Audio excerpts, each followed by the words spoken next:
Kita udah sering ya belajar Next, JS, belajar Tailwind dan juga yang lain. Sekarang kita akan belajar SAS. SAS ini preprosesor sebenarnya. Jadi bisa dibilang ya sederhananya itu compiler. Karena compiler itu dia punya bahasa sendiri yang bisa dia terjemahkan. Artinya kita bisa nulis kode CSS dengan sintaksnya si CSS preprosesor itu. Agak susah nih nyebut preprosesor. Sorry kalau belibet ya. Jadi begitu. Di SAS ini kita bisa nulis kode CSS dengan sintaksnya SAS. Kayak misalkan kita bisa nulis rule-nya itu tanpa curly braces gitu, nggak usah pakai kurawal, nggak usah pakai titik koma. Itu kalau di SAS. Nah di SAS juga dia punya dua sintaks. Pertama sintaks SAS, kedua sintaks SCSS. SAS itu ya tadi sintaksnya kita bisa omit curly braces, kita bisa nulis tanpa titik koma dan lain sebagainya. Kalau di SCSS simpelnya itu kayak CSS tapi punya fitur SAS, itu aja simpelnya. Nah yang akan kita pakai ya, itu sintak SCSS-nya karena lebih simpel dipelajari. Karena kayak kita nulis kode CSS tapi lebih powerful gitu. Jadi itu ya SAS itu. Dia CSS preprocessor, artinya kita bisa nulis kode CSS dengan lebih powerful, lebih efisien. Dan juga kita perlu proses kompilasi untuk ngeterjemahin kode CSS yang nggak standar tadi menjadi kode CSS yang standar. Karena kalau kita nulis kode CSS pakai SAS, kemudian kita langsung import ke browser, ya nggak bakal jalan. Browser nggak ngerti itu. Yang ngerti ya si preprosesornya itu yang compilernya tadi. Jadi perlu dikompil, kemudian baru tuh hasil kompilasinya diimport ke browser, ke HTML kita lah gitu. Baru si browser ngerti. Di sini gue pakai rujukan langsung ke dokumentasinya ya di guide-nya ini. Karena ini udah bener banget sih. Karena yang bikinnya ya si autornya kan. Jadi udah pasti urut gitu kan. Kita belajar dari instalasi variabel, yang terakhir kita belajar soal production gitu. Nah, di sini kita belajar soal fundamentalnya, belajar soal foundationnya. Kenapa sih kita pakai SAS? Kenapa sih kita lebih enak pakai SAS gitu? Atau lu nanti ngerasain sendiri lah, enak atau enggaknya pakai SAS gitu. Yang penting kita belajar dulu gitu kan. Nah, di sini soal-soal fundamental gitu yang konseptual. Nah, berikut-berikutnya mungkin kita akan belajar soal yang lebih case-nya gitu. Oke, itu aja. Selamat menonton dan juga selamat belajar. Oke. Kita akan install SAS sekarang. Jadi SAS ini kan dia compiler ya, dimana compiler itu ditulis pakai bahasa pemrograman. Nah dari situ aja kita harusnya bisa menduga bahwa compilernya bisa ditulis dari beberapa bahasa pemrograman yang berbeda. Kalau SAS ini dia ditulisnya pakai Ruby, nah itu juga kita bisa install di implementasi yang lain selain Ruby ya. Ada juga Node.js di sini pakai npm. Atau kita bisa install pakai package manager kayak Choco kalau untuk Windows atau pakai Brew kalau kita pakai Unix ya. Kayak pakai Linux atau pakai macOS. Nah, di sini juga ada pakai Dart, juga ada. Yang terakhir saya pernah ngecek itu ada implementasi dari Rust juga ya. Dari bahasa pemrograman Rust. Tapi saya belum pernah coba sih. Pernah ngecek aja. Itu mungkin bisa lebih cepat ya kalau setahu saya kalau apa-apa pakai Rust itu biasanya cepet. Tapi sekarang kita pakai Node.js aja. Kita pakai npm ya. Oke, untuk teman-teman yang belum install Node.js itu install aja di sini. Bisa pakai ini atau yang ini. Tapi yang rekomendasi yang ini. Karena ini LTS ya. Yang versi terbaru kan belum tentu kita butuhin juga. Biasanya kita pakai versi LTS yang aman. Karena dia udah long term support gitu. Nah, untuk installnya itu bisa install pakai exe kalau di Windows atau pakai package manager juga. Atau bisa pakai version manager Node kayak npm atau yang lain itu fnm. Bisa juga ada video ya di channel ini soal install pakai fnm, lebih cepat dan lebih praktis.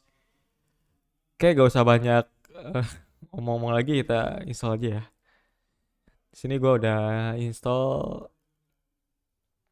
Node.js-nya ya, pm.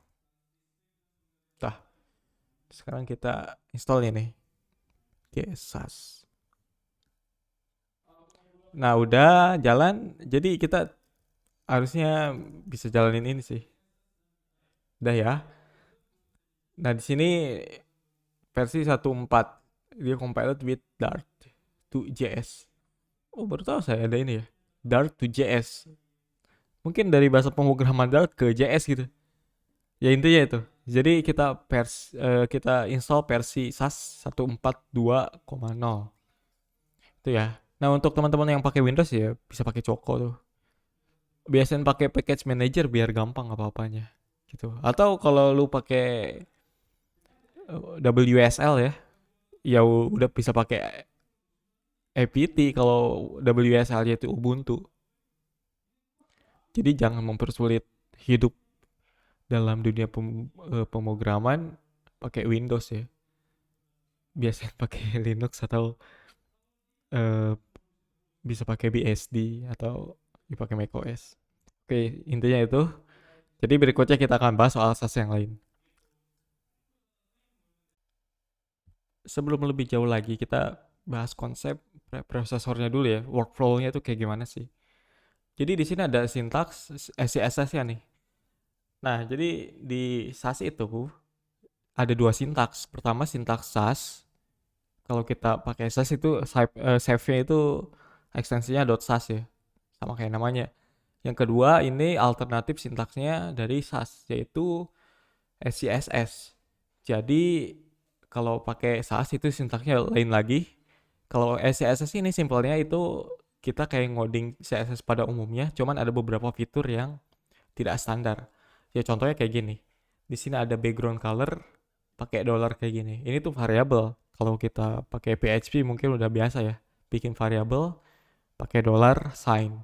Kemudian assignmentnya pakai titik dua. Kayak kita nulis property cuman diawali dari dolar gitu. Kayak kita nulis declaration. Kita declare di sini, kemudian kita panggil ya variable call expressionnya di sini. Kemudian di sini ada nested atau nesting ya. Jadi di sini ada role dengan kelas card. Kemudian di sini ada header, kemudian ada body. Ini kan nggak standar ya sintaksnya. Walaupun teman-teman masih belum paham ini maksudnya apa ya. Tapi intinya ini kode yang tidak standar, yang nggak dimengerti oleh browser. Nah, kalau kita import style.scss nih, kita import ya. Kita rep, kemudian style.scss, kita pakai rel, style sheet, kayak gini kita save. Kemudian kita copy paste ya. Enggak lokal juga. File gini ya. Nah, kemudian kita eh, buka konsol ya atau buka inspect element. Kita lihat di sini filenya ada. Kita buka network. Bukan. Nah, style editor. Di sini stylenya kayak gini dan nggak kebaca ya. Kenapa? Karena kalau kebaca dia backgroundnya harusnya ngambil dari sini. Karena ini variabel. Di sini ada call expressionnya.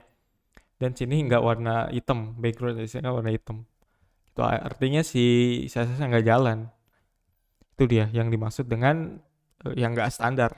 Nah, supaya standar, kita akan memproses file style.scss ini jadi file CSS yang standar. Di sini ada perintahnya simpelnya kayak gini nih. Mana ya tadi? Nah ini. Jadi kita masukin file inputnya, kemudian outputnya mau dikasih nama apa. Simpelnya kayak gitu. Jadi kayak gini, SAS, input filenya apa? Style.scss. Nah, outputnya pengen dikasih nama apa? Misalkan namanya style.css. Kita enter. Udah tuh. Di sini ada style.css. Di sini ada source mapnya ini nanti kita bahas. Tapi yang ini bisa di-ignore dulu. Kita fokus ke sini. Nah, sekarang jadinya kayak gini. Yang awalnya kayak gini, outputnya jadi kayak gini. Dia udah jadi kode standar. Nah, yang kita import itu bukan file yang .css-nya, yaitu yang kita import yang file CSS-nya. Kita save. Kalau kita reload, dia jadi warna hitam. Kenapa? Karena dia udah jelas. Stylenya udah ini masih yang lama ya. Stylenya udah berubah lah. Udah jadi kayak gini tuh. Sesuai dengan file yang udah diprosesin atau yang udah dikompile. Yang ini nggak berubah, kenapa? Ini dia ngambil dari source map, itu gunanya source map saat ini. Jadi dia bisa ngepointing Seolah-olah si browser itu ngebaca kode yang ini, padahal dia ngebaca kode yang ini.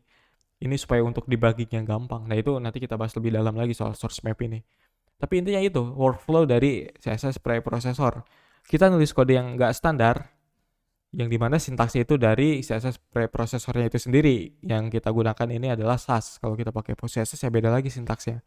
Yang intinya itu nggak standar. Karena nggak standar, ketika kita import ya dia nggak bakal dibaca oleh browser karena nggak standar. Karena nggak standar juga, kita perlu menstandarkan atau mengkonversi atau mengcompile kode yang nggak standar tadi jadi kode CSS yang standar. Itu dengan compilernya SAS. Nah kalau pakai PostCSS ya ada lagi compilernya. Kalau pakai LESS juga ada, pakai Stylus atau pakai CSS preprocessor lainnya juga ada lagi. Jadi beda-beda. Jadi kita compile pakai SAS, nama filenya apa, yaitu ini style.css. Kemudian outputnya mau dikasih nama apa, style.css. Nah file yang ini hasil dari sini, itu hasil output dari compiler yaitu yang kita import ke file HTML kita. Kayak gitu ya, itu workflow yang paling fundamental dari CSS preprocessor atau dari SAS gitu. Jadi untuk memahami kenapa kita pakai SAS, salah satunya dengan memahami workflow-nya supaya kita nggak bingung juga ini maksudnya apa sih, atau kenapa dia bisa dibaca oleh browser. Ternyata kan kita harus compile dulu kodenya. Kayak gitu ya. Sekarang kita bahas soal variabel ya. Jadi di variabel ini kita bisa menaruh sebuah value. Value-nya ini bisa apa aja, bisa string, hex, color, atau bahkan length kayak 14 pixel, 20 rem, dan sebagainya. Nah, jadi kalau kita bikin pakai variabel, kita tinggal referensiin aja nama variabelnya apa. Jadi kita nggak perlu nulis value-nya secara direct gitu. Kayak misalkan kita bikin komponen ya, button primary misalkan. Kita kasih background color. Kayak gini nih contohnya. Kemudian kita pengen bikin lagi alert misalkan. Kita bikin lagi nih. Color misalkan di sini pakai border. Yang ini color aja. Kalau begini dia menulis warnanya itu di 3 tempat ya. 3 tempat yang berbeda. Ini warna brand ceritanya. Warna brandnya biru. Jadi kalau misalkan kita mau ganti brand, otomatis kita ganti nih. Misalkan dari merah, dari biru jadi merah gitu. Otomatis kita harus ganti semuanya. 3 tempat ini. Ini masih mending cuma 3. Kalau kita kode CSS-nya udah besar gitu kan pasti pakai warna brand di mana-mana. Apalagi kalau kita ekstrak gitu. Kita pakai expression of concern. Kemudian kita pindahin ke beberapa file. Ya otomatis kita harus cari di beberapa file itu. Nah ini kita bisa atasi dengan yang namanya variable. Kalau kita tulis kode value-nya itu di variable, kita tinggal referensi aja nama variabelnya apa. Nanti dia bakal ngambil value di sana. Jadi kayak gini misalkan, primary color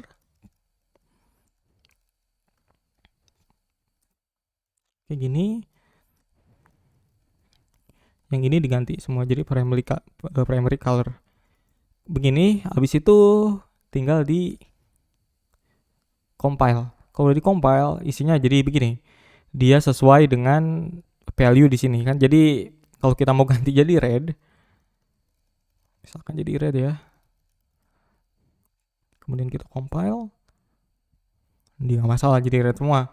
Jadi ini udah lebih maintainable karena semuanya terpusat di sini. Kalau kita ganti ya udah semuanya keganti. Itu dia salah satu fungsi dari variabel ya. Yang tadi itu sebenarnya basic usage dari variabel di SAS ya. Karena kalau kita seandainya kita bikin reassignment, misalkan primary colornya tuh kita ada 2 variabel yang gini. Nah, kalau begini kira-kira yang mana nih? Yang red atau yang biru ini? Ini biru ya. Nah, kita compile, kalau kita cek dia pakai yang biru karena terakhir yang di declare gitu. Nah, kalau kita pakai flag default, misalkan gini deh, jangan dulu default. Kita pengen override nih. Kalau kita taruh ke atas nih, yang birunya, otomatis dia jadi warna merah kan. Nah, kalau kita kasih default, walaupun dia di bawah, ya, walaupun dia di bawah nih, kita, belum di save ya. Nah, kita jalanin kodenya, dia jadi warna biru. Padahal dia di atas kan. Nah, ini ada yang namanya keyword default. Jadi kalau kita kasih flag default ke dalam sebuah variable, setelah value-nya itu berarti si variable itu bisa dikonfigurasi dari atas lah, simpelnya kayak gini kan. Jadi walaupun si variable ini di bawah dan ini di atas, yang menang tetap atas gitu, yang dipakai yang tetap atas karena ini configurable variable kayak gitu. Ini bermanfaat banget kalau kita lagi bikin library pakai CSS, kayak bikin framework itu kayak Bootstrap. Bootstrap pakai default values untuk kustomisasinya. Jadi mereka bikin variable semuanya, kayak border radiusnya, padding, semuanya ditaruh di variable, dikasih flag default. Kemudian ketika kita mau ngasih style yang berbeda atau mengcustom warna, padding, corner, dan lain sebagainya, itu kita tinggal samain aja, override variabelnya, kemudian ganti value yang lain. Contohnya begini, kita misalkan bikin library.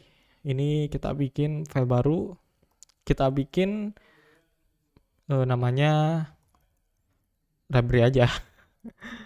Naming thing is hard. Jadi kita kasih nama itu aja. Nah, untuk pakai library-nya kita import di CSS, bisa import, nanti kita jelasin lagi yang lebih dalam soal import. Jadi kita import nih library-nya. Jadi kita bikin library, orang pakainya begini nanti. Kemudian kita run, dia bakal tetap begini, warna merah ya, karena dia nyesuaiin dengan ini. Nah, untuk ngasih konfigurasinya itu kita bikin variable di sini. Primary color. Misalkan jadi yang tadi tuh. Misalnya FF. Kita save. Kemudian kita jalanin lagi. Dia jadi warna biru, nggak jadi warna merah lagi karena kita override gitu. Kalau kita nggak kasih flag, otomatis dia nggak bakal ke override. Kita jalanin lagi, dia tetap warna merah karena ini kan terakhir ya.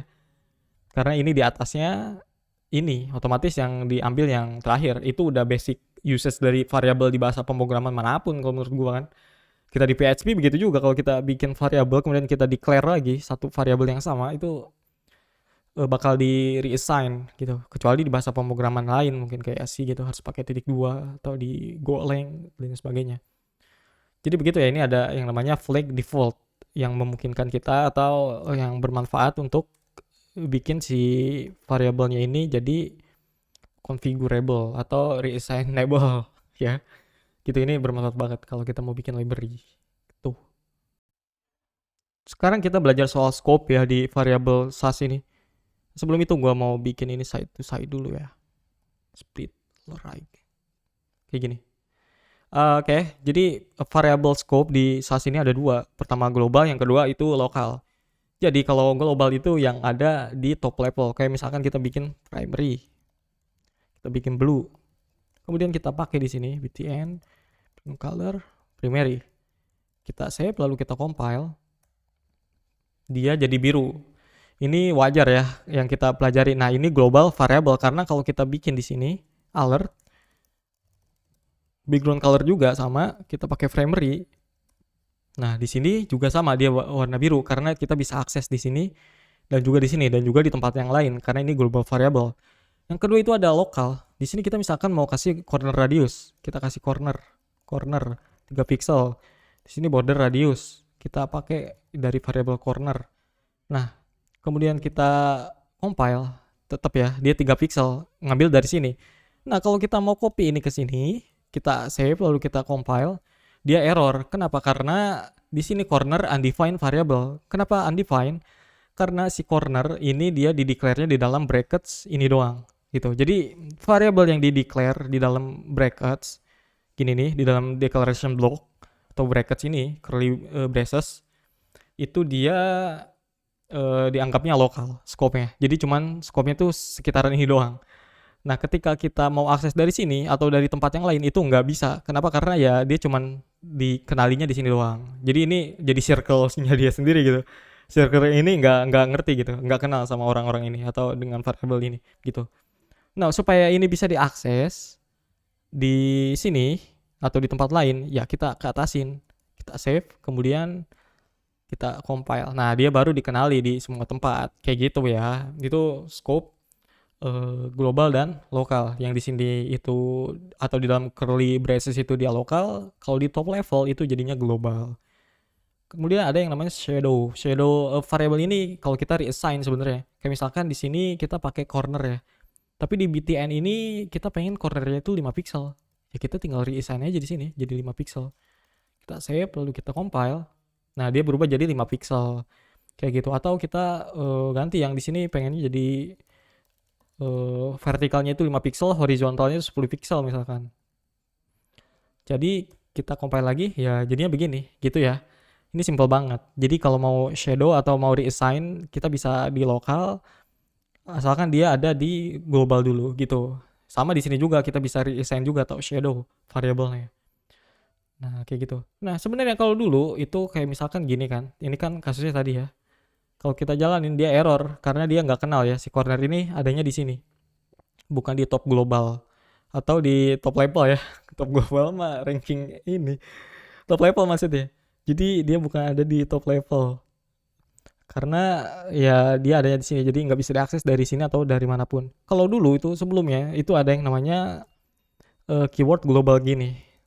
Jadi kalau kita pakai kayak gini, otomatis dia jadi global nih yang ada di sini. Seolah-olah dia ada di top level gitu. Jadi dimanapun dia bisa diakses. Tapi sayangnya dia udah deprecated. Jadi kalau kita jalan ini dia tetap error. Karena dia udah nggak ini lagi, udah nggak bisa lagi tuh kan. As of Dart SAS to global assignment won't be able to declare new variable. Jadi dia nggak bisa lagi declare pakai global gini. Jadi satu-satunya cara saat ini ketika kita pengen si local variable ini bisa diakses secara global, pindahin ke top level gini, dan dia udah bisa diakses dimanapun. Oke ya, itu soal scope di variable SAS. Sekarang kita bahas soal variable values ya. Secara universal values di dalam SAS itu ada lebih dari ini. Jadi ini tuh value-value yang ada di variable. Kalau di dalam universalnya di SAS itu ada function, ada null, ada juga true, false gitu. Nah, kalau variable value di SAS ini ya sama aja kayak di CSS, cuman ada beberapa tambahan doang sebenarnya. Dan juga ada kategorinya atau ada namanya kalau di SAS. Kayak ini ada number. Number itu terdiri dari dua komponen.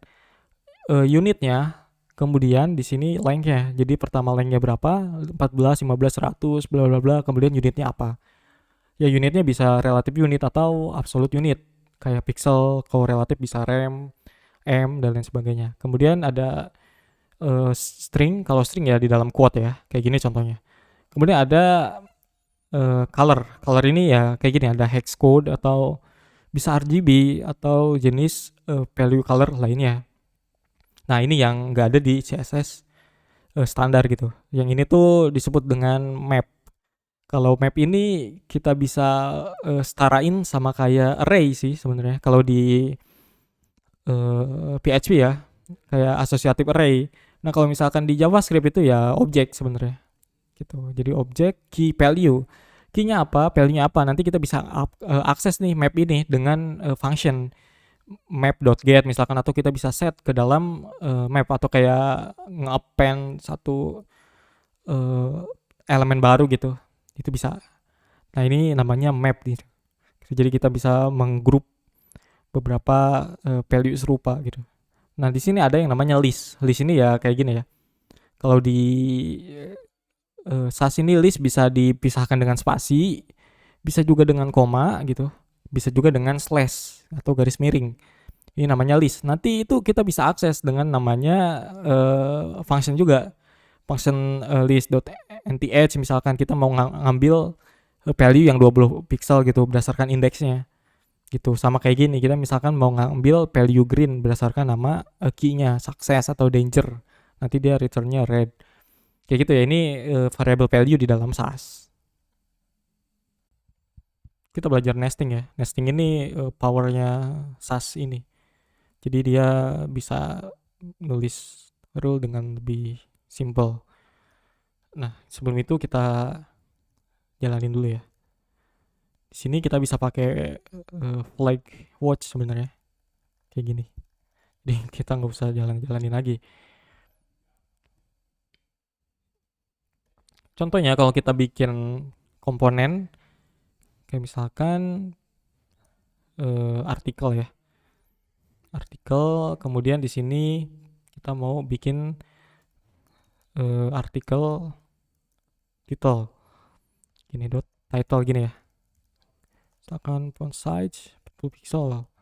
Di sini kita kasih background color putih, misalkan kita pengen ngasih artikel bodinya, kemudian kita bisa kasih margin top 20 pixel, kemudian di sini ada artikel.btn, lalu kita kasih background color blue. Ini yang paling simple, ini cara konvensional ya. Jadi kalau kita nulis di CSS standar ya begini kan. Nah kalau di SAS atau di SCSS ya, di SAS lah gitu ya, kita pakai sintak SCSS, itu kita bisa simplify kayak gini. Jadi ketimbang kita nulisnya begini, kita masukin ke sini nih, lalu kita hapus ini, hapus, kita save. Nah otomatis jadi kayak gini dia gitu, sama aja kayak yang sebelumnya, tapi kita nggak perlu lagi nulis base kelasnya atau parent selektornya kayak artikel. Kan parentnya itu dot article, sebenarnya kita mau ngasih style ke dalam elemen dengan kelas title, tapi di dalam elemen dengan kelas artikel kayak gitu kan. Nah kalau yang sebelumnya kita tulis tuh parentnya dulu dot article spasi dot title descendant. Nah kalau di sini, kalau di nesting gitu, itu kita nggak perlu lagi tulis pakai spasi atau pakai parent selectornya. Jadi kita langsung aja define di dalam brackets ini. Jadi otomatis dibaca oleh SAS-nya. Kayak gitu jadinya begini ya. Ini nesting yang paling simple. Kemudian kita bisa ngasih kombinator. Misalkan title atau body, di sini kita mau nge-select UL. Kita pasang lagi di sini UL marginnya 0. Misalkan ya, kita save. Bisa lagi kayak gini. Jadi dia langsung percabangan lagi. Gitu. Jadi bisa seberapa jauh terserah lo gitu. Mau kebutuhannya gimana. Tapi intinya bisa di SAS gitu. Nah, kemudian kita mau ngambil per style LI-nya misalkan. LI per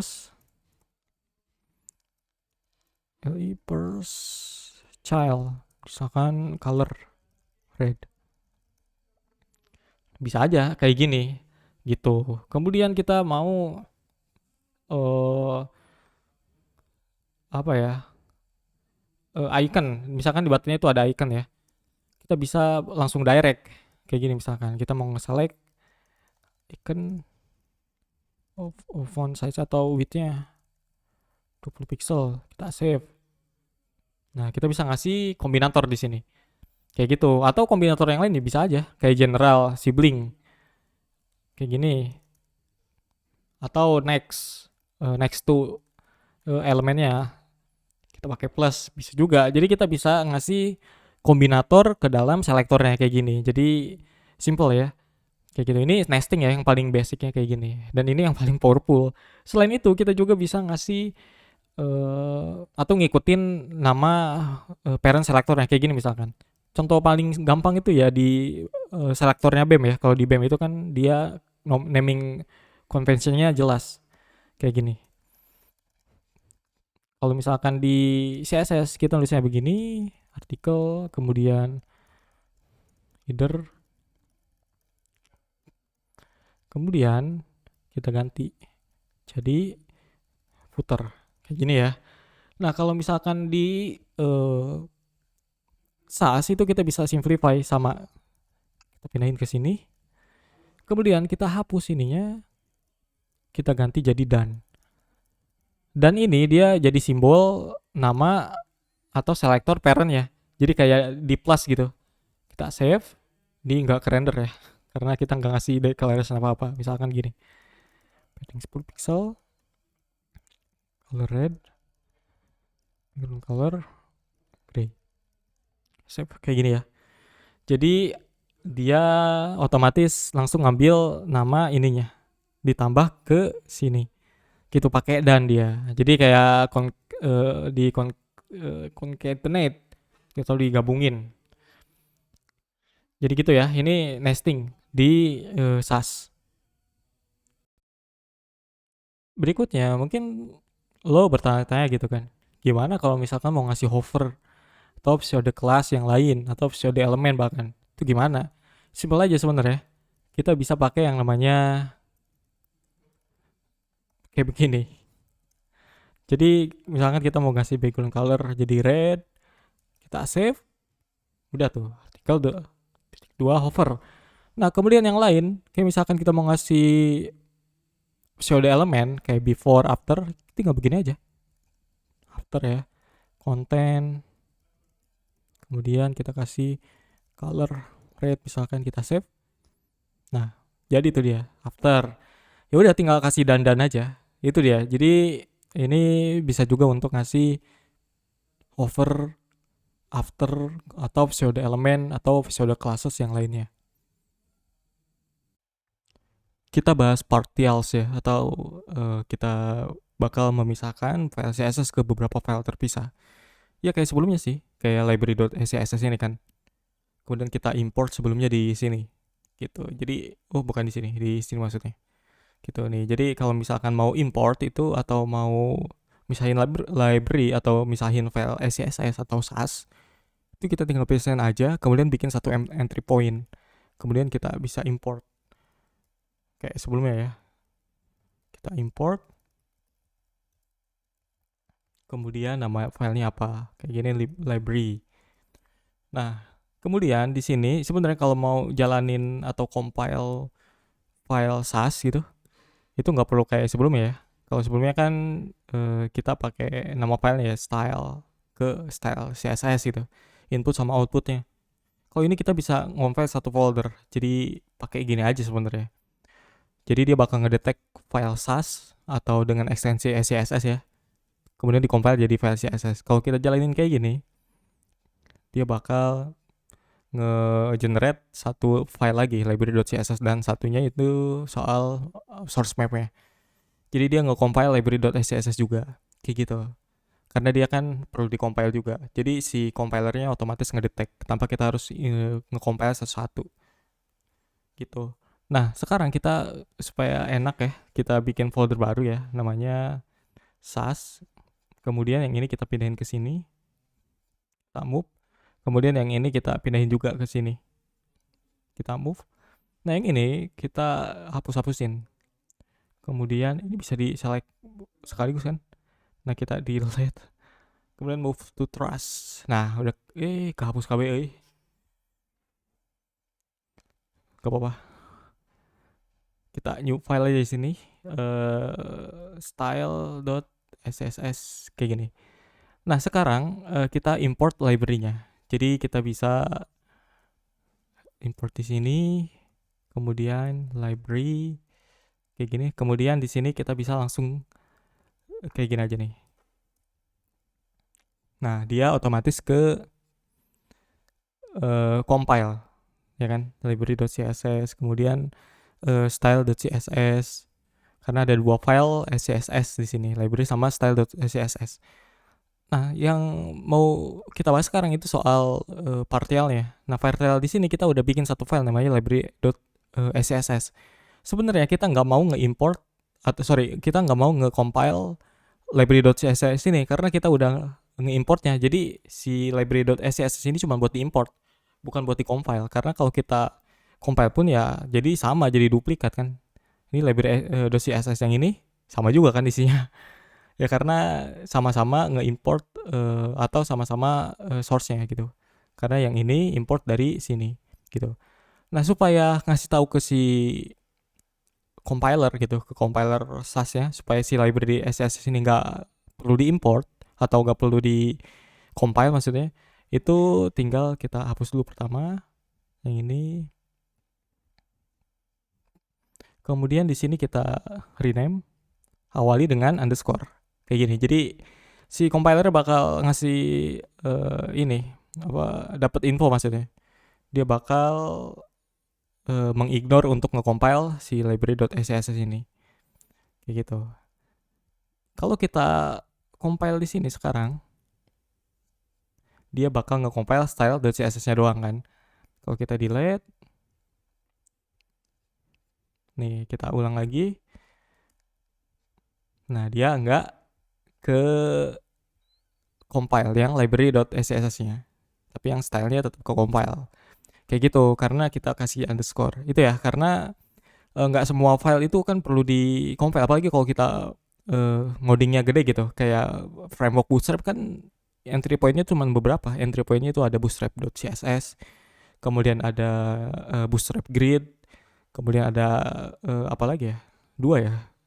Seingat saya dua atau satu lagi ada. Tapi intinya itulah. Cuman beberapa. Walaupun source-nya itu banyak banget ya. Ada variable, ada mixins, ada button, alert, segala macam. Tapi semuanya itu diawali dengan underscore supaya nggak di-compile oleh si compiler SAS-nya. Gitu, yang perlu di-compile ya bootstrap.css sama bootstrap.min.css, kemudian ada bootstrap grid, kayak gitu ya. Nah, ini salah satu contohnya. Kita bikin partial gitu atau file lain. Nah, sebagai contoh lagi kita bisa bikin yang lain, misalkan di sini button ya, CSS. Kita bikin .btn, kemudian background color 00, kemudian padding 10 pixel misalkan. Kemudian di sini kita bisa import lagi. Import button. Kemudian kita compile.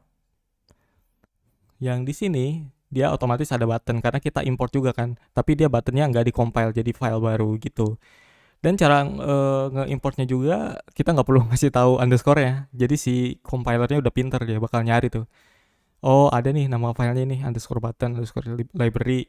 Bahkan kalau kita bikin folder di sini misalkan bikin folder, kemudian kita kasih nama components. Misalkan di sini banyak komponen-komponen gitu kan. Kayak gini kita pindahin. Sama button. Kemudian di sini kita bikin yang namanya index. Index.scss. Si index ini yang import button. Jadi kita bisa import nih yang dari sini mana. Nah, di sini kita bisa import komponen gini. Kita compile. Nah, kita cek di sini. Dia tetap nge-import buttonnya. Kalau di sininya kita hapus, kita compile lagi, si stylenya nggak bakal nge-import button. Jadi dia bisa ngebaca nih. Kalau kita mau nge-import file in entry point gitu, kayak ini index.css, kita kasih nama index.css, si compilernya udah tahu dia bakal sebagai entry point ya gitu. Jadi enak nih kalau kita mau bikin modular gitu, kita kumpulin nih komponen-komponennya semuanya di folder komponen, kemudian kita importin di sini.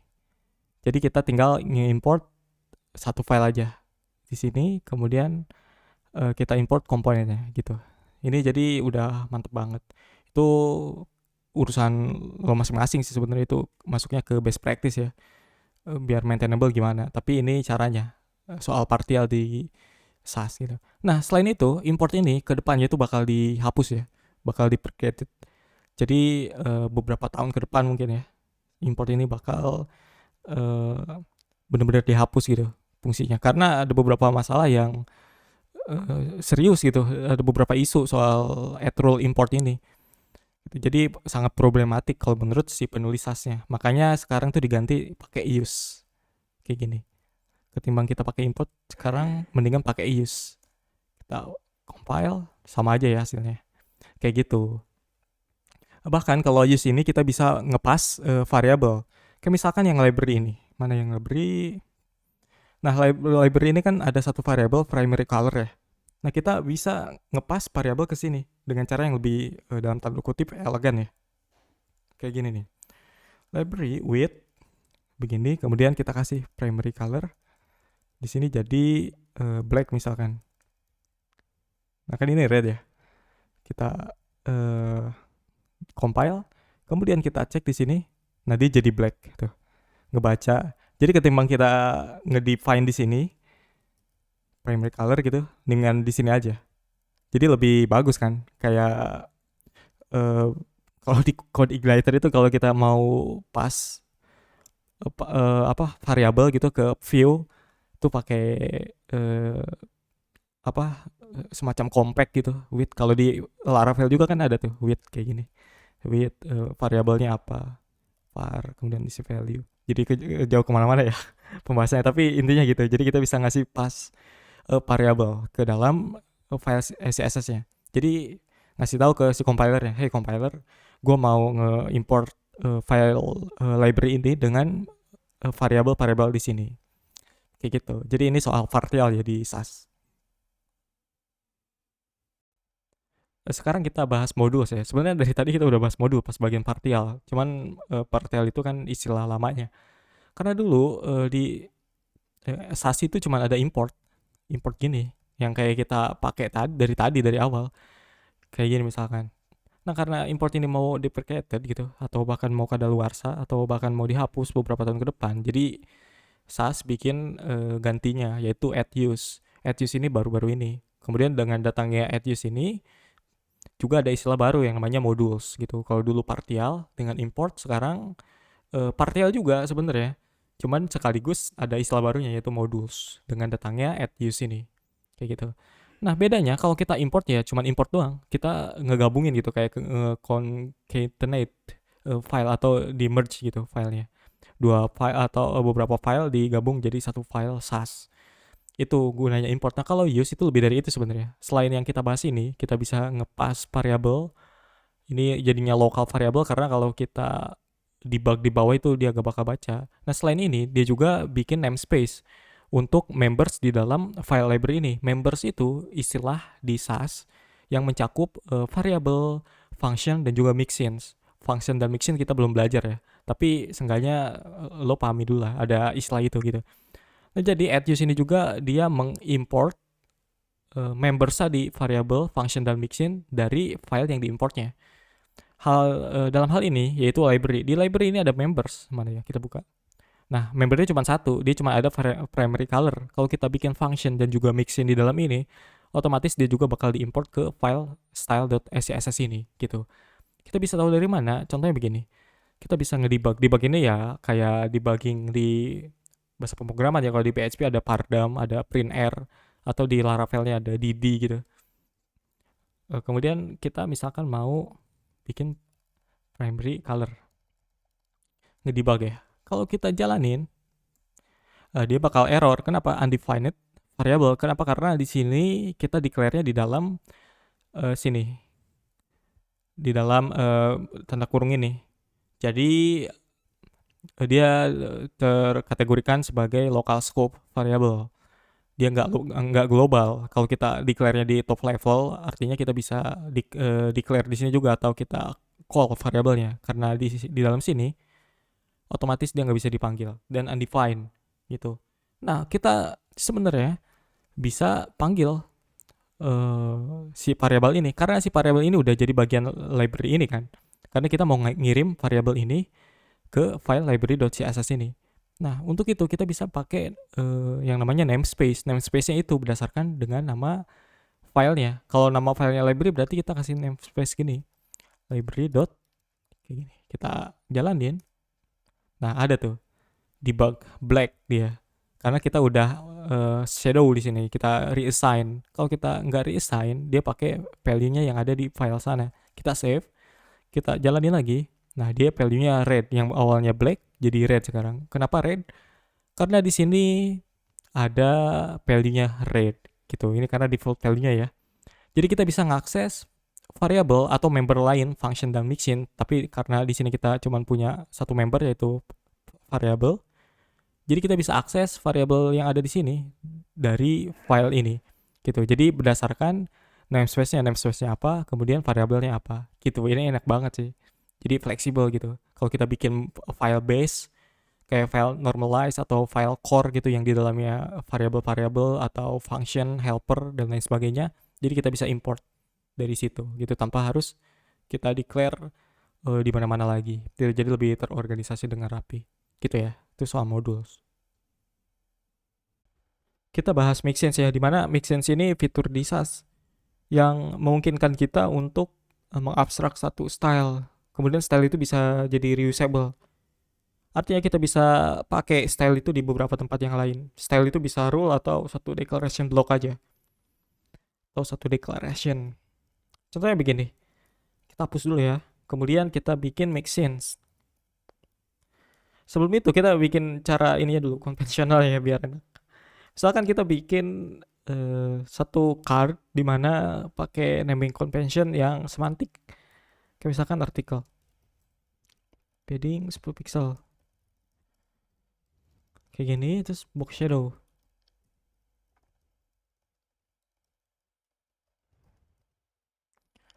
Misalkan begini ya. Kemudian ini untuk artikel aja, tapi ada yang lain misalkan video. Tapi stylenya sama gitu. Video gitu. Yang lain ada lagi misalkan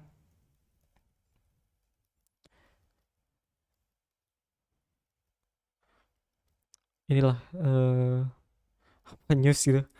Nah, kayak gini. Ini kan pemborosan ya. Kita harus nulis 3 kali gitu. Stylenya sama. Nah, ketimbang kita nulisnya begini satu-satu gitu. Ini kan kalau misalkan kita ganti gitu, pengen ganti stylenya yang ini, kan semuanya harus sama tuh. Artinya kita ganti di beberapa tempat kan. 3 tempat sekaligus. Atau kalau misalkan banyak ya kita ganti ke 4 atau ya puluhan lah gitu. Tergantung banyaknya berapa. Ini bisa kita akalin atau kita ganti jadi mixins. Gini, mixin card. Kita taruh di situ. Untuk pakai mixins ya, kita baru declare kayak kita declare variabel kan. Kalau kita mau pakai ya kita panggil tuh nama variabelnya. Karena ini mixins, untuk panggil mixin itu kita pakai include. Include nama mixinnya apa, card. Ini juga sama nih. Include card. Kita save. Nah, kita jalanin di sini. Kita cek. Hasilnya sama kayak sebelumnya kan. Jadi ini cara yang lebih reusable karena kita bisa ganti di sini dan semuanya keganti. Kayak misalkan kita ganti jadi 15 pixel. Kemudian kita jalin lagi. Di sini berubah. Ini kok jadi di sini lagi ya? Kita ke kanan ini dulu. Nah, jadi berubah dia kan. Sesuai dengan apa yang kita ketik di sini gitu. Nah, mixin juga dia bisa pas argumen. Jadi kalau misalkan kita nggak setuju gitu backgroundnya warna putih, kita bikin aja di sini background atau BG lah biar pendek. Di sini BG nih. Ups, gini nih. Di sini kita bikin parameter pertamanya apa? Backgroundnya putih. Yang ini misalkan 0. Yang ini misalkan 333. Kita save. Kemudian ini kita watch aja ya.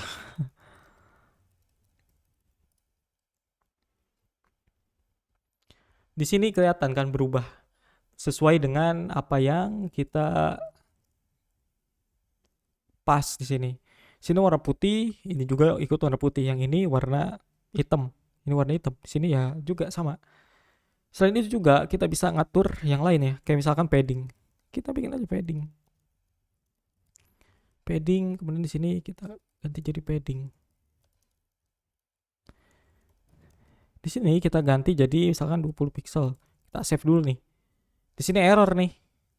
Missing argument padding karena si padding ini require, ya kan? Si padding ini dia menjadi argumen yang harus diisi. Sedangkan di sini dua nggak diisi.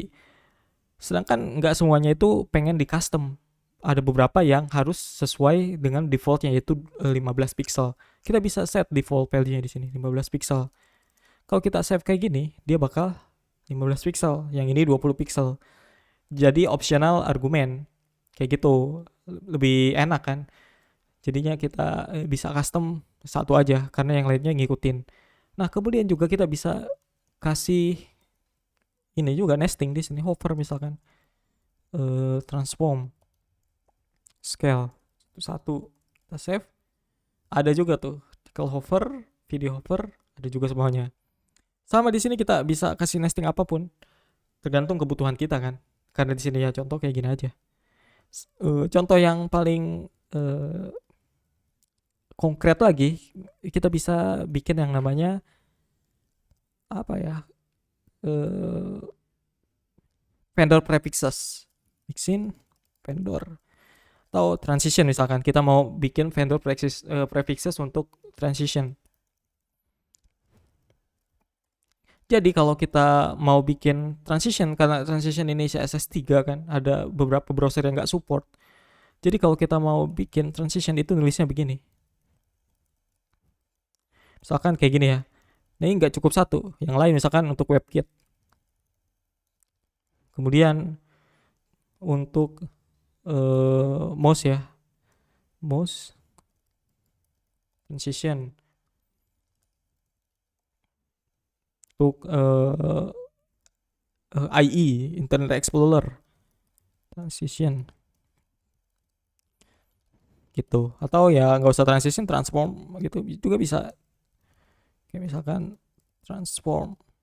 Ups. Kita ganti jadi transform.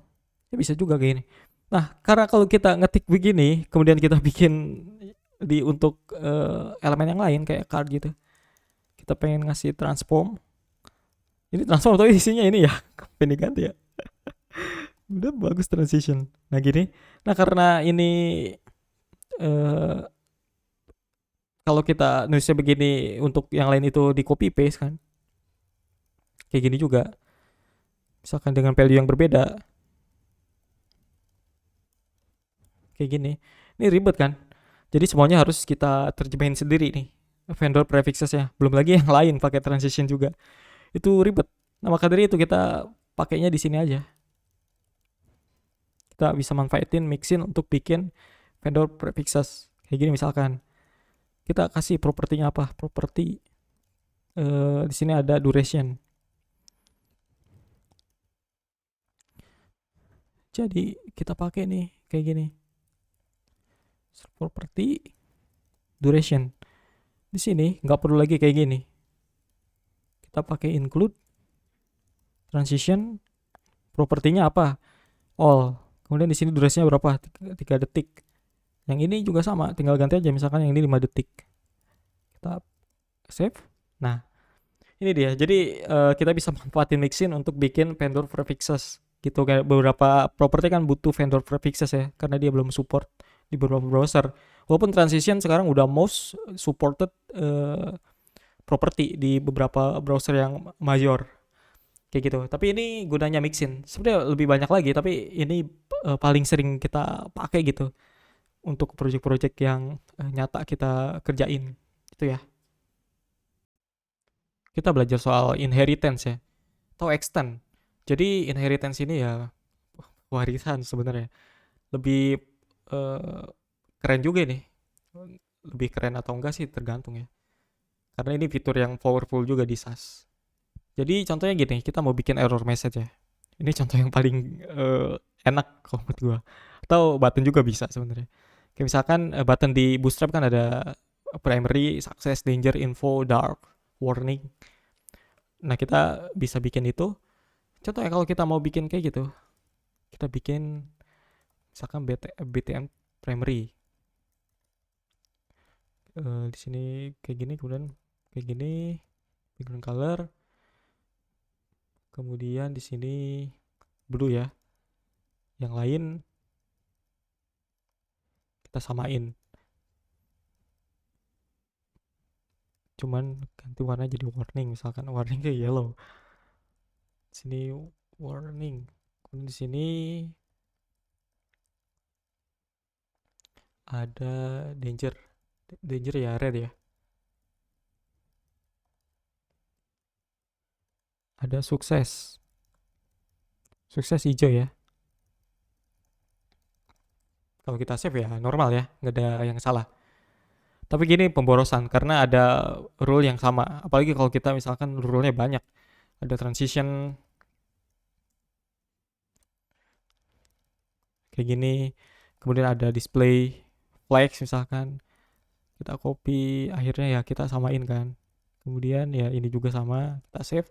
Ya duplikat kan. Sebenarnya beberapa rule ini bisa digabung gitu. Nah inilah kenapa ada yang namanya extend. Kalau dengan extend kita bisa bikin rule base-nya di sini.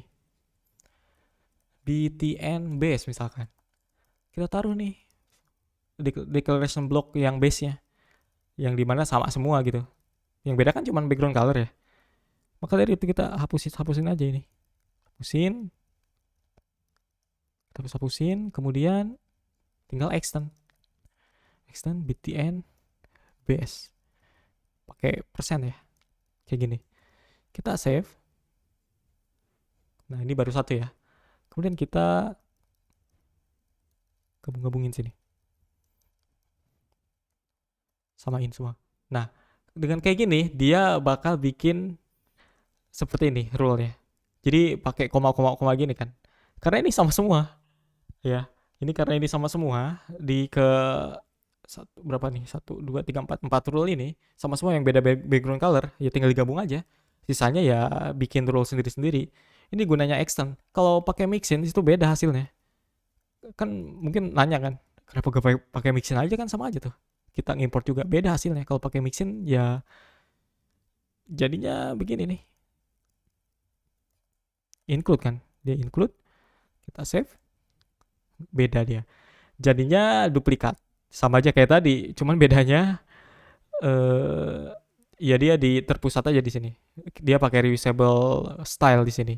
Tapi tetap aja hasilnya diduplikat kayak gitu. Ya duplikat lah, nggak dry. Jadi kalau mixin ini sebenarnya bukan masalah bagus mana mixin dengan extend ya atau inheritance. Tergantung case kita apa dulu. Kalau memang case kita ngebutuhin mixin ya udah pakai mixin. Ngapain maksain pakai extend kan? Karena keduanya memang bukan fitur yang menggantikan, misalkan kayak extend gitu menggantikan mixin, itu enggak sebenarnya. Dua-duanya fitur yang berbeda sebenarnya, tergantung case-nya. Nah, mixin kayak tadi kan case-case-nya tuh. Salah satunya kita bisa bikin vendor prefixes, bahkan lebih dari itu. Nah, kalau yang ini inheritance dia lebih ke outputnya. Outputnya lebih dry dia. Kayak gini. Jadi dia lebih pinter sih SAS-nya gitu, compilernya. Bakal ngegabungin beberapa kelas yang sama declaration blocknya kayak gini gitu. Nah jadi ketimbang kita kalau di Bootstrap kan nulis kelasnya gini, btn baru btn primary gini kan. Nah kalau sekarang kita tinggal langsung aja to the point, btn primary, gak usah nulis base nya karena base nya sama kan, di declare di sini semua kayak gitu. Kemudian di sini langsung di operate gitu, dikasih modifier ya, btn primary warning danger success. Itu ya soal extend. Jadi ada mixin dan juga ada extend lebih dry dia outputnya gitu ya. Extend ini sebenarnya kita nggak perlu pakai selektor kayak ini pun bisa. Ini yang namanya selektor placeholder kalau di SAS, karena diawali dengan persen kayak gitu. Jadi dia nggak bener-bener selektor. Kalau kita bikin yang lain gitu, bikin persen yang lain gitu, selektor placeholder yang lain, misalkan persen btn big, misalkan btn big, mana sih tombolnya, btn big, lalu kita bikin paddingnya 50 pixel misalkan.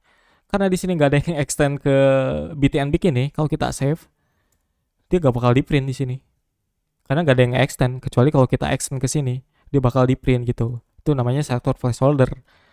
Sebenarnya nggak perlu ke selector placeholder juga bisa. Contoh yang lain, kita misalkan bikin input ya, input form, di sini ada padding pixel, kemudian background color gray kayak gini. Kemudian kita bikin input form yang gede gitu, form large. Nah karena jangan large deh, ini aja input form yang marah gitu, yang error gini biar gampang. Karena dia error, kita pengen ganti colornya jadi red gitu, kita bikin aja gini, color red, kita save. Nah di sini cuma color red doang, sedangkan kita butuh ini juga. Nah untuk itu kita bisa mengextend ke sini kan, karena kita butuh ini juga. Di sini kita butuh ini, ya kita tinggal extend aja. Jadi ketimbang kita copy paste gitu, karena sama base filenya, jadi kita langsung bisa extend input form kayak gini. Kita save. Nah dia otomatis ke extend di sini. Dia bakal disatuin gitu, dipakein koma, jadi nyatu selektornya karena sama base stylenya di sini gitu. Jadi itu fungsi extend yang lain. Sebenarnya bukan yang lain juga sih, itu fungsi extend yang lebih jelasnya. Karena kan tadi pakai placeholder selector. Jadi kayak agak ambigu gitu. Mungkin ini apa harus pakai persen gini atau gimana extend itu.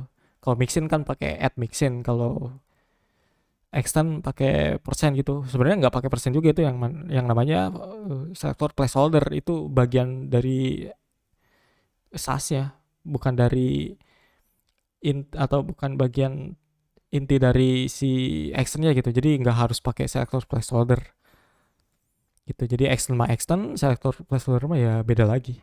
Itu jadi dua hal yang berbeda sebenarnya. Kita minta bantuan selector placeholder aja. Karena extend sendiri itu kita bisa kasih eh, nama kelasnya atau nama selektornya dari yang lain, dari role yang lain. Jadi nggak perlu selector placeholder gitu. Walaupun seringnya pakai selector placeholder.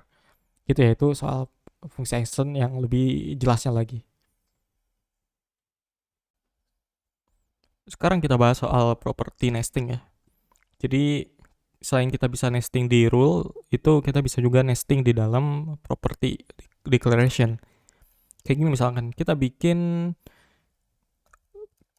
card, kemudian kita mau bikin border width, pixel, border style, kemudian solid, border color,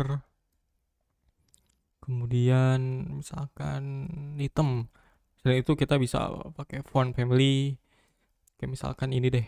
Lalu font size 14 pixel, kemudian font weight misalkan 600. Ini normal ya. Maksudnya ya ini CSS standar. Nah, kalau di SAS itu kita bisa melakukannya dengan cara yang lebih simple. Karena ini semuanya prefixnya sama kayak border, strip, kemudian width, border atau hyphen, style, border color, begitu juga dengan font. Nah, ini kita bisa singkat jadi begini menulisnya. Ups. Font. Kemudian kita bikin begini. Situ kita tulis begini, yang ini kita hapus.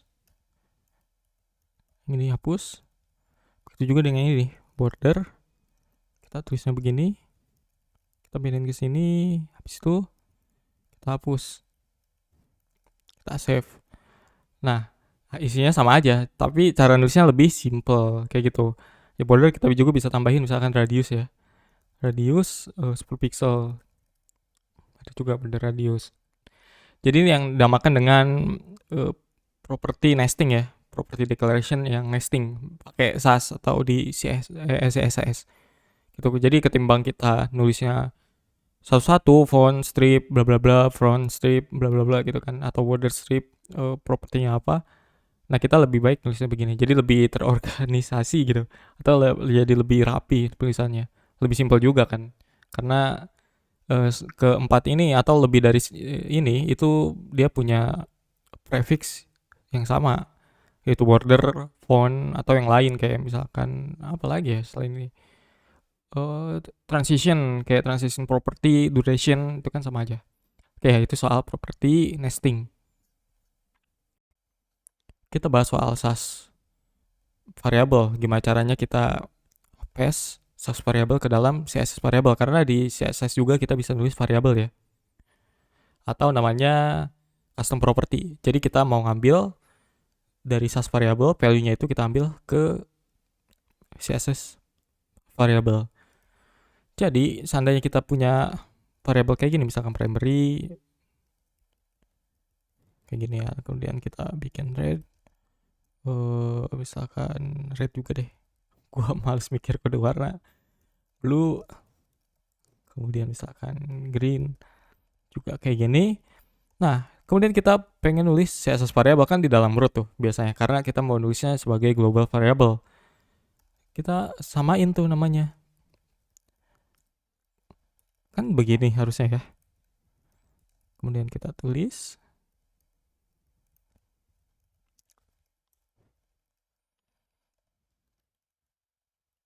Nah, apakah begini bisa? Nah, kalau begitu kita save aja biar tahu hasilnya. Ternyata dia nggak diterjemahin. Jadi dia bener-bener nama ininya, nama variabelnya. Dia nggak referensiin gitu. Ini masalah di SAS sebenarnya. Jadi memang caranya bukan begini.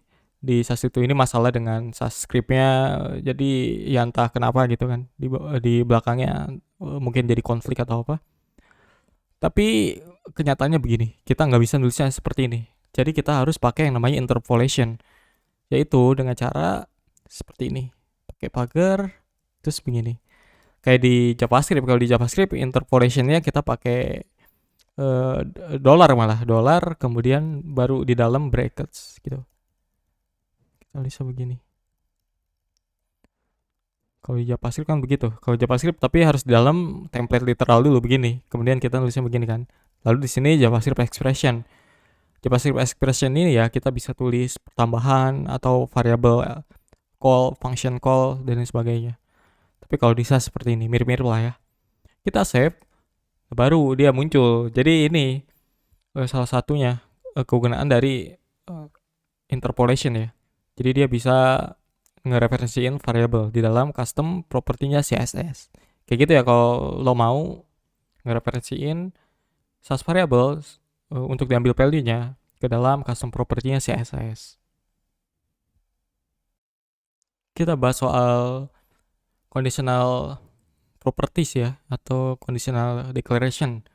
Jadi dimana kalau kita bikin declaration kemudian kita kasih if, di situ kita bisa kondisikan dimana kalau misalkan if-nya itu terpenuhi kita bisa render tuh declaration-nya. Kalau nggak terpenuhi maka si declaration-nya nggak perlu di render. Di sini kita contohnya mau bikin button dimana si button itu dia playful atau enggak. Playful di sini kalau misalkan dia true maka si buttonnya punya border radius. Kalau dia nggak playful maka si buttonnya nggak punya border radius. Jadi dia lancip kan cornernya itu. Nah di sini kita bikin playful true misalkan. Kemudian di sini kita bikin button ya. Button padding 10 pixel, 15 pixel. Solid. Kayak gini, background color misalkan gray. Lalu color di sini hitam lah, walaupun initial color itu sering kali hitam. Di sini baru nih border radius. Kita bikin if. Dimana di sini if-nya kita kasih ngecek nih variabel apa yang mau dicek nih. Jika playful ini true, maka kita kasih 5 pixel atau 10 pixel deh. Kalau enggak, kita kasih null. Kalau misalkan kita kasih null, artinya dia nggak bakal ditampilin. Kalau kita save, nah di sini ada border radiusnya 10 pixel karena di sini true. Kalau kita false, kita save, si border radiusnya nggak ada. Jadi kita kondisikan nih si properti ini harus muncul atau enggak gitu. Kenapa hilang? Karena di sini kita kasih null. Kalau kita nggak kasih null atau kita kasih 0 pixel gitu kan, dia tetap muncul. Jadi kalau kita kasih null, si SAS itu mengenali values null ini sebagai sinyal gitu. Sinyal bahwa sesuatu itu nggak perlu di render atau nggak perlu di compile, nggak perlu tampilin lah. Kayak gitu. Ini soal conditional property declaration. Kita bahas soal parent selector ya. Sebenarnya lo udah pakai sih parent selector ini pas belajar nesting. Tapi belum gue jelasin kayaknya bahwa itu parent selector. Jadi di sini kita akan fokus ke parent selector ya. Parent selector itu di SAS doang adanya kan. Nggak tahu ya di preprocessor lain mungkin ada juga, cuman namanya apa gitu atau mungkin sama juga. Tapi kita fokus di SAS nih. Parent selector itu ditandain dengan simbol done. Jadi kalau misalkan kita bikin kayak gini, background color red. Lalu kita pakai hovernya begini kan. Lalu background color blue misalkan. Kita save, otomatis dia punya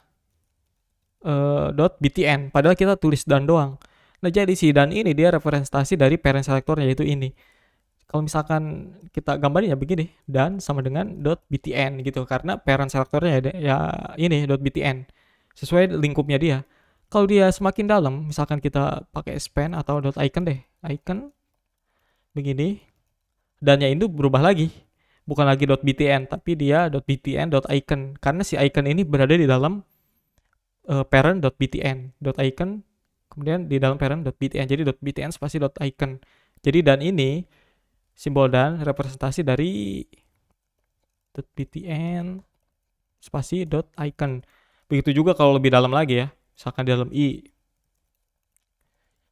kita save. Nah begini, jadi ya semakin dalam ya semakin panjang lagi selektornya, Karena dia parent selector, artinya parent gitu, tergantung berapa banyak atau berapa dalam parentnya. Itu parent selector. Nah, terlebih lagi atau lebih dari ini, sebenarnya bukan cuman gitu aja kegunaannya. Kayak misalkan kita mau bikin tim mode gitu atau dark mode ya. Karena defaultnya itu kan light mode misalkan. Jadi cardnya itu kalau di light mode dia warnanya white background colornya. Nah kalau kita di CSS mau bikin tim itu kayak gini. Misalkan dark mode baru card. Jadi si body-nya ini atau parent ya yang cenderung ditaruh di body atau di elemen tag HTML dikasih kelas dark mode, kemudian si dot cardnya berubah. Jadi background colornya jadi black. Kita save. Kayak gini. Jadi bila mana si body atau HTML-nya, intinya si parent card-nya ini punya kelas dark mode, maka si card-nya ini dikasih background color black. Selain itu ya dia warnanya putih. Gitu, ini jadi modifiernya. Kayak gini kan nggak sas banget sebenarnya, karena kita nulisnya terpisah. Padahal ini masih dalam lingkup card gitu kan. Nah untuk itu kita bisa nulisnya begini sebenarnya. Nulisnya begini, dark mode, pakai dan gitu. Baru di sini kita kasih background color black. Kita save. Nah, sama aja kan, cuman kita lebih rapi di sini, lebih terorganisasi. Karena kita masih tulis di dalam lingkup dot card ini gitu. Ini kenapa bisa? Karena dannya ini dia nggak melulu harus di awal gitu. Mungkin teman-teman ngerasa si dannya itu harus di awal, cuman sebagai kayak concatenate gitu. Sebenarnya enggak, dan itu representasi kan. Jadi bebas kita mau taruhnya di mana. Di depan, di belakang, di tengah, karena ini semacam variabel sebenarnya. Lokal variabel dari lingkup ini gitu, yang namanya parent selector. Jadi soal parent selector ya, jadi bisa kita gunain nih untuk bikin rules macam ini gitu. Terus selain itu kita bisa bikin lagi hover. Oops, misalkan background color jadi red misalkan, save. Udah kayak gini jadinya, dartboard.car hover kayak gitu. Oke ya, jadi ini soal parent selector. Kita belajar soal map ya, dan juga flow control each. Jadi sebelumnya kita belajar soal di SAS ini ada map, itu lebih mirip ke array ya, atau sintaksnya itu mirip JSON atau objek JavaScript. Kita akan coba bikin loop di array-nya atau di map-nya maksudnya. Jadi karena si map ini kita bisa naruh beberapa elemen, nah kita pengen ngegenerate rule berdasarkan mapnya tersebut. Contohnya yang paling konkret itu kita bisa bikin colors, kemudian kita bikin button berdasarkan color ini. Misalkan kita bikin blue ya, kemudian danger red, kemudian warning itu kita bikin yellow, kemudian apa lagi, primary danger warning, satu lagi success itu green. Nah kita bisa ngambil value dari colors itu menggunakan map get. Jadi kita bisa pakai map get, di sini pakai colors, di sini key-nya apa? Kita save, ambil tuh jadi blue dia. Gitu. Jadi kita mau ngambil value dari salah satu elemen ya. Kita reference nama key-nya apa? Primary, danger, warning, success apa yang lain. Kemudian di sini kita panggil juga nama map-nya gitu. Jadi pakai map get, pertama kita sebut nama map-nya apa, yang kedua key-nya apa. Kita bisa bikin button berdasarkan color tersebut. Misalkan kayak gini. Bentar ya. Kayak misalkan button primary. Kan jadi button primary warnanya blue sesuai dengan primary di sini. Nah, kita bisa berdasarkan colors di sini. Jadi tinggal ikutin aja. Ini primary kita ganti jadi danger. Yang ini kita ganti jadi warning. Yang ini kita ganti jadi success. Kita save. Udah sesuai semua tuh. Tapi cara seperti ini ya nggak ada bedanya dengan cara di CSS ya. Nah kita akan bikin secara otomatis, karena kalau kita bikinnya kayak gini, otomatis kalau kita nambahin elemen baru, color, info, dark dan lain sebagainya, itu kita harus nambahin lagi manual. Nah di SAS itu kita bisa bikin flow controlnya pakai each. Kita bikin kayak gini, color in colors kayak gini.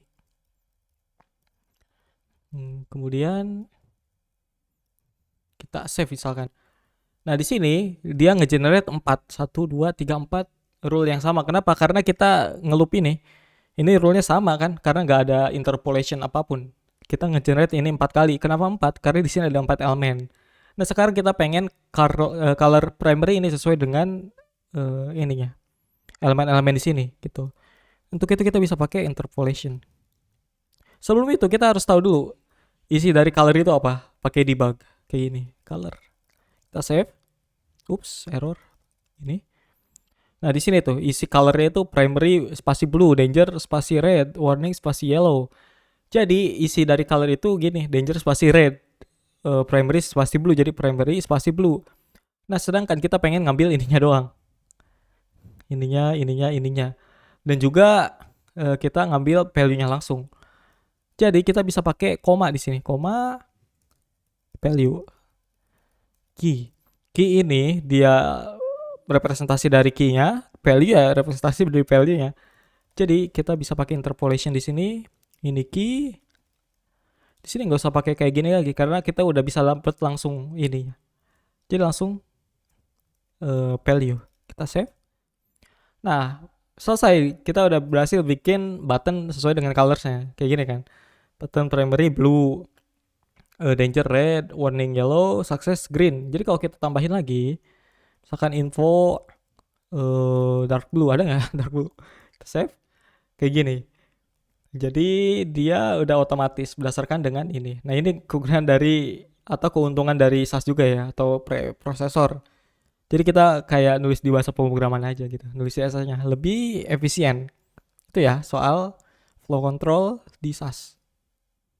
Sebelumnya itu soal map, sekarang soal list. Jadi kita bisa bikin flow control untuk list. Misalkan kita bikin sizes.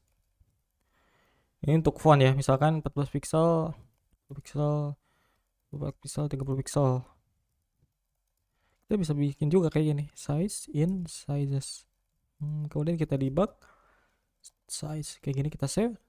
Nah, ketahuan tuh nilainya berapa. Kita bisa bikin kayak gini, font.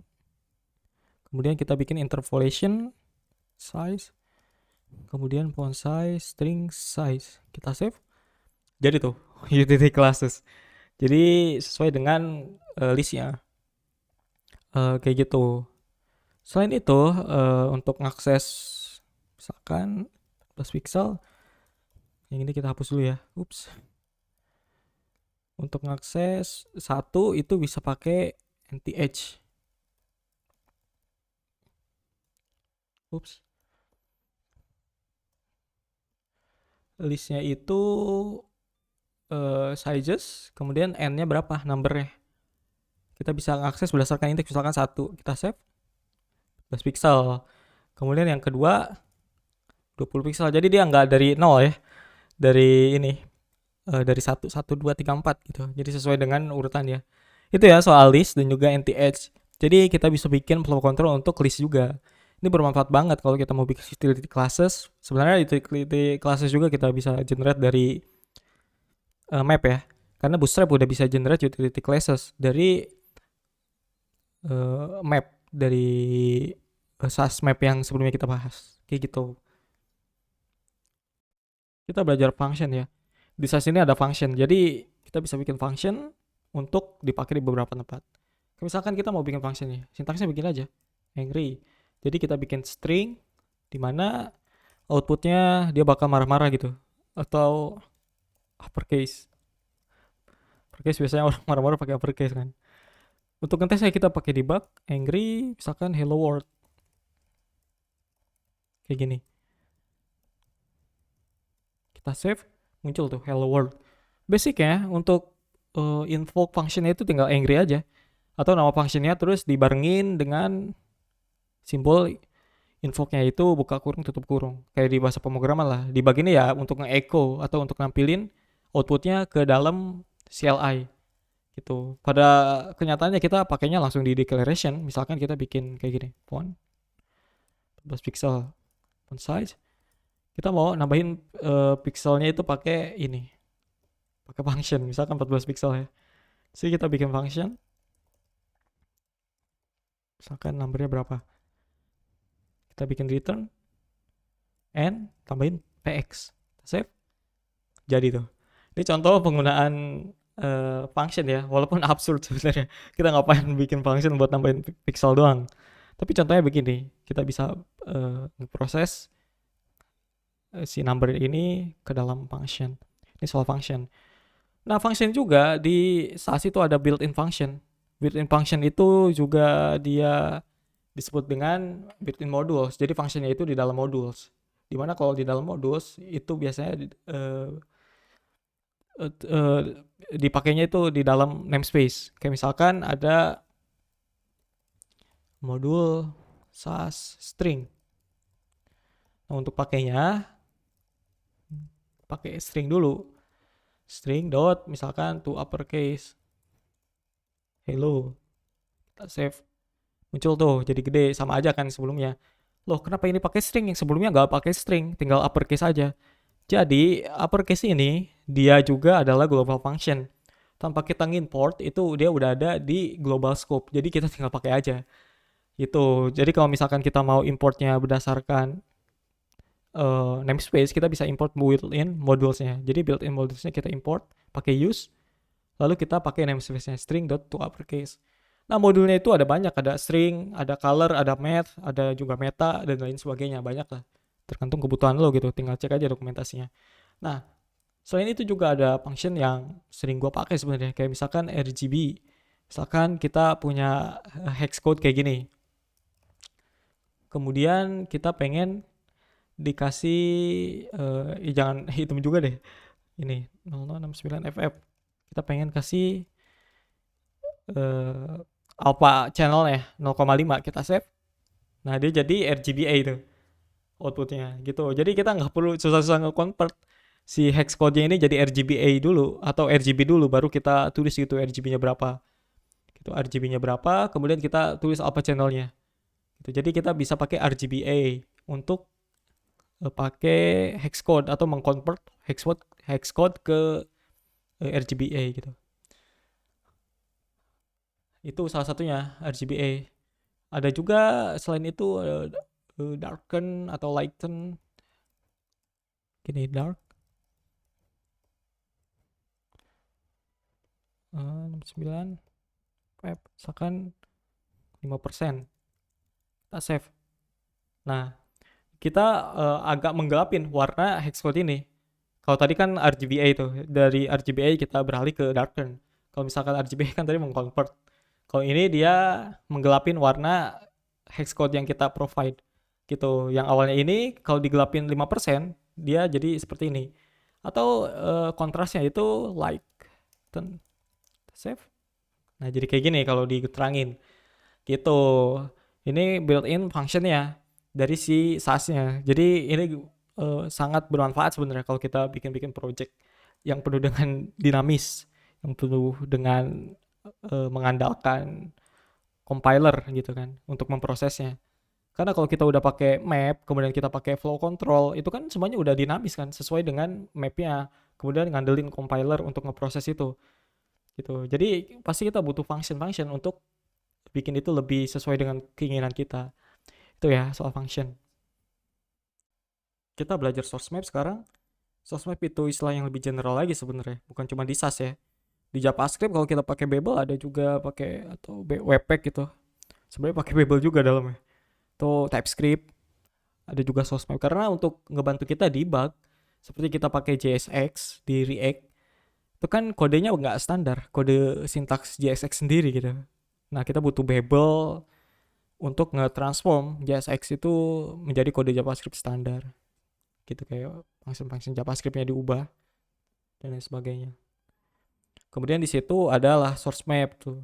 Habis ditransform oleh compiler, dia muncul source map juga supaya ngasih tahu browser bahwa ada file asli sebelum dikompil untuk memudahkan kita debugging. Sama seperti di SAS, di sini juga ada source map.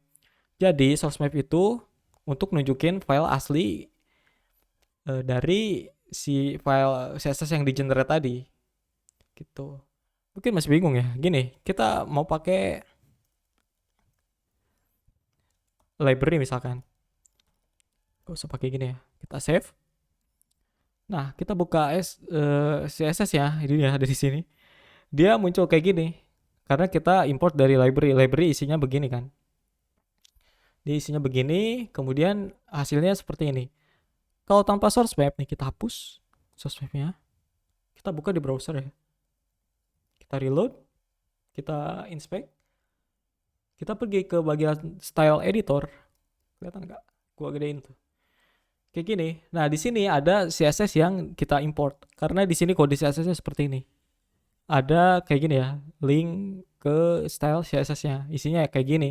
Otomatis si DevTools-nya itu ngebaca CSS tersebut. Ya isinya kayak gini, sama aja yang kayak tadi kita buka ya. Kayak gini dia.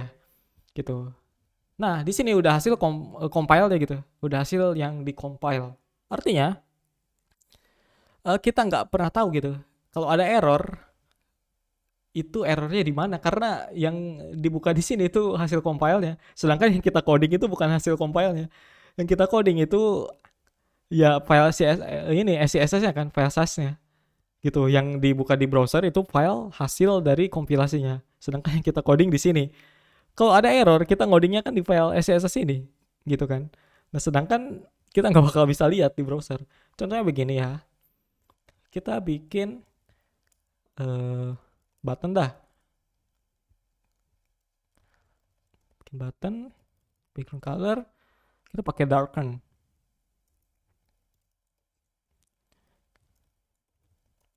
Kayak gini, 10% misalnya atau 5% deh. Kita 5%. Nah, di sini kan hasilnya begini nih. Kemudian kalau kita hapus source map-nya, ini yang muncul hasil aslinya juga, hasil akhirnya dari kompilasi gini kan. Ini jadi masalah kalau kita ada error di sini gitu, apa nggak sesuai dengan yang kita coding kan jadi bingung nih. Yang di sini kayak gini, yang di sini hasilnya begini gitu. Agak susah dibaginya ini, apalagi kalau projectnya udah gede. Gitu, itu salah satu yang paling simple. Apalagi kalau nanti lah masalah di real life-nya itu lebih dari ini. Karena unexpected pasti. Gitu. Ya, intinya dia bakal baca file hasil kompilasi dari compiler si SAS-nya yang dibaca oleh browser. Kalau tanpa adanya source map gini. Nah, kalau ada source map, misalkan kita save lagi. Bentar. Nah, ada source map sekarang. Kalau kita reload, tuh yang dibaca dia style dari file source-nya.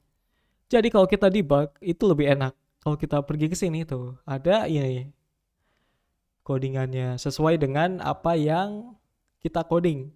Jadi kalau ada error apapun lebih enak. Ini bayangin lo kalau misalkan ngoding React gitu, kemudian ada error, itu yang muncul di stack trace-nya itu hasil kompilasinya. Kan pasti beda tuh. Kayak codingan React di JSX aja gitu. Di bagian render methodnya ada. Kita nulis kode JSX.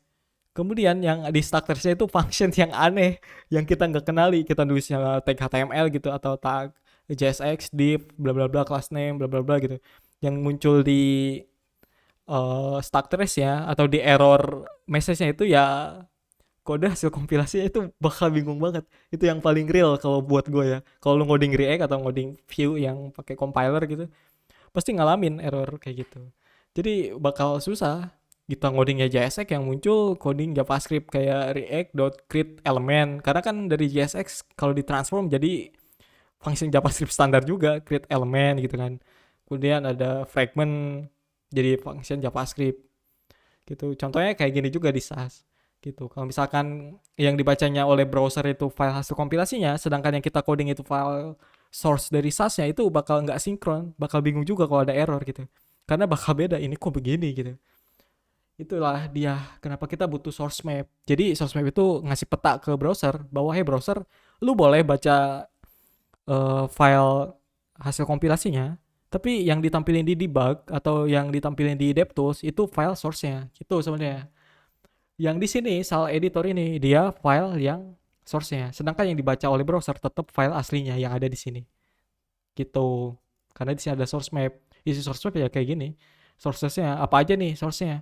Library.css, library.css maksudnya, kemudian style.css gitu. Gini-gini lah, ini contoh yang paling ini. Paling sederhana mempelajari source map. Karena memang basicnya itu aja. Jadi untuk ngasih tahu ke browser, peta file source aslinya di mana. Oke, jadi lebih enak kan di bagian kayak gini. Kita tahu tuh file aslinya kayak gini. Itu ya soal source map di SAS. Kita belajar yang terakhir ya, soal production. Jadi kita akan distribusi SAS-nya ke production. Nah, kalau misalkan di SAS ini sebenarnya nggak ada apa-apa sih, tinggal compile aja udah kita bisa pakai tuh di production. Cuma ada satu hal, itu soal minify. Nah, beruntungnya di SAS ini compilernya udah bisa ngasih minify nih. Yang kedua, itu soal auto prefixer. Jadi kita bisa nambahin vendor prefixer tanpa kita bikin manual tuh, kayak -mouse, ms, webkit, kayak gitu. Nah, yang pertama kita mau minify dulu. Nah, yang kita pakai sebelumnya itu kayak gini kan. Ini expand, style expand namanya di SAS CLI-nya. Nah, kalau misalkan kita mau yang minify itu pakainya kayak gini. Compress. Kita enter. Dia kayak gini. Jadi satu baris ya. Gitu. Ini compress. Sebenarnya nggak minify juga karena kalau minify itu lebih advance lagi sebenarnya. Cuman ini udah lumayan lah. Dia jadi satu baris gitu. Pertama itu dijadi compress. Yang kedua kita bisa pakai auto prefixer. Nah, auto prefixer ini sebenarnya bukan dari SAS. Dia bahkan dari ya bisa dibilang kompetitornya yaitu PostCSS. PostCSS itu punya auto prefixer. Plugin namanya auto prefixer untuk nambahin vendor prefixer secara otomatis gitu tanpa kita harus nulis manual. Di SAS itu ada namanya Kompas. Di Kompas itu kurang enak karena kita harus nulis sintaksnya sendiri gitu. Nggak kayak sintaksnya biasa. Kalau misalkan pakai auto prefixer itu kita nulis aja tuh transition, placeholder, animasi gitu, animation. Dia otomatis jadi vendor prefixer atau dikasih vendor prefix gitu oleh si auto prefixer tadi. Nah, kalau di Kompas itu beda. Kita harus nulis sintaksnya dia gitu. Dan juga lebih berat. Makanya kita pakai vendor prefixernya dari PostCSS yaitu auto prefixer. Pertama kita install dulu nih. Yarn add postcli sama auto prefixernya. Kayak gini. Kita tambahin. Di sini gua belum pakai package JSON ya. Gak apa-apa dia diinstal ke folder temporary cache. Bagusnya kita init package JSON, tapi nggak apa-apa lah, kita nggak belajar npm soalnya. Kita install ini, nanti kita pakai npx. Nah, sambil ini install, kita tulis nih sintaks yang udah pasti pakai vendor prefixer yaitu placeholder. Kayak misalkan color red. Ini placeholder itu untuk ngasih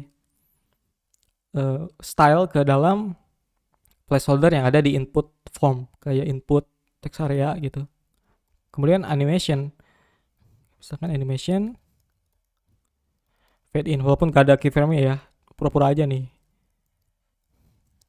3S kayak gini. Kita save, kemudian kita jangan dulu pakai compress supaya kelihatan hasilnya kayak gini. Nah, gak ada kan tuh placeholdernya, udah sama aja, gak ada vendor prefixernya. Nah, di sini kita tambahin npx PostCSS kayak gini. Jadi PostCSS ini ya nama package-nya ya, npx itu package runner. Jadi kita jalanin PostCSS pakai npx, kemudian input filenya apa, yaitu filenya yang ini. Kemudian kita pakai plugin namanya auto prefixer. Jadi ini plugin dari PostCSS. Kemudian di sini kita mau ekspor kemana nih hasilnya, atau mau disimpan di mana hasilnya. Kita mau simpan di folder build. Nanti ada satu folder di generate oleh si PostCSS ini. Nah, kita enter nih. Udah selesai. Di sini ada folder build. Cek hasilnya. Hasilnya kayak gini. Udah ada vendor prefixernya. Gitu. Jadi udah ada vendor prefixes di sini. Input, animation juga ada. Kayak gitu ya. Jadi pertama kita generate dulu SAS-nya. Ini dua proses berbeda jadinya. Gua jelasin kayak gini supaya lo tahu gitu. Korelasi keduanya. Pertama, ini kita pakai compiler SAS-nya karena kita butuh ngegenerate sintak SAS-nya ke CSS standar gitu. Nah, kita udah generate nih sintaksnya dari SAS ke CSS standar. Si PostCSS kerjanya dari CSS standar ini ditambahin vendor prefixes karena di sini nggak ada kan vendor prefixesnya. Maka dari itu kita generate kayak gini. Dari sini dia generate jadi begini. Gitu, yang ada udah vendor prefixesnya. Gitu. Jadi ada dua proses berbeda. Kita pakai dua tool berbeda nih. Pertama pakai SAS, kedua pakai PostCSS dan juga plugin auto prefixer dari PostCSS itu sendiri. Gitu. Ini cara manualnya. Kalau otomatisnya lu bisa pakai yang simple ya, bikin npm run all, atau pakai apa lagi, satu lagi gue lupa, concurrently dari npm juga. Jadi ngejalanin dua perintah gitu sekaligus secara paralel atau ya secara sequential gitu. Atau yang lebih advance lagi pakai Webpack atau pakai Gulp, pakai apalagi Parcel, Snowflake, semacam-macam itulah. Tapi ini fundamental supaya lu tahu gitu korelasi keduanya apa, supaya nggak salah paham lah. Oke ya, itu pelajaran SAS. Jadi kita udah belajar semuanya. Oke, kita udah belajar soal SAS ya dari video ini, mulai dari instalasi variabel sampai production. Di sini tuh cuman fundamental sebenarnya. Walaupun ya kita nggak bener-bener fundamental amat, karena di sini tuh foundation sebenarnya, supaya lu tahu SAS itu apa, cara installnya gimana, kemudian cara pakainya gimana, terus di SAS itu ada apa aja sih, gimana sih pengalaman ngoding di SAS gitu kan, apakah lebih enak gitu tanpa SAS atau pakai SAS, kayak begitu. Kita juga pakai PostCSS, tool yang dalam tanda kutip sebenarnya kompetitif dengan SAS. Jadi di situ kita bisa tahu korelasi antara PostCSS dengan SAS itu apa gitu. Walaupun kedua tool itu berbeda. Kalau kita tahu fundamentalnya kan kita bisa pakai dua-duanya tuh. Kalau kita nggak tahu fundamentalnya, seolah-olah itu kita harus pilih salah satu. Padahal kalau kita bisa pakai keduanya, kenapa nggak kita pakai aja? Kayak gitu. Di video berikutnya kita belajar soal studi case sebenarnya. Video berikutnya maksudnya. Kayak misalkan kita belajar soal bikin website pakai SAS tuh gimana pengalamannya gitu, gimana rasanya, tuh gimana caranya. Tanpa studi case itu kalau belajar agak kurang, karena kita belajar fundamentalnya aja itu kayak penuh dengan teori, tapi kadang kita implementasinya nggak tahu gimana. Agak suram juga kita belajar mixin tapi kita nggak tahu studi case-nya buat apa. Kita belajar function, belajar built-in modules, kita belajar partial, belajar extend, tapi kita nggak tahu nih dipakainya buat apa gitu kalau di studi case. Gitu, makanya banyak-banyakin bikin studi case. Entah itu hasilnya bagus atau enggak, yang penting belajar.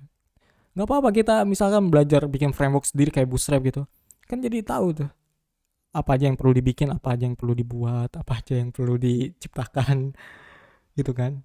Jadi simpelnya itu aja sih. Untuk selebihnya kita bisa cek dokumentasi SAS-nya. Sampai jumpa di video berikutnya. Semoga bermanfaat. Bye.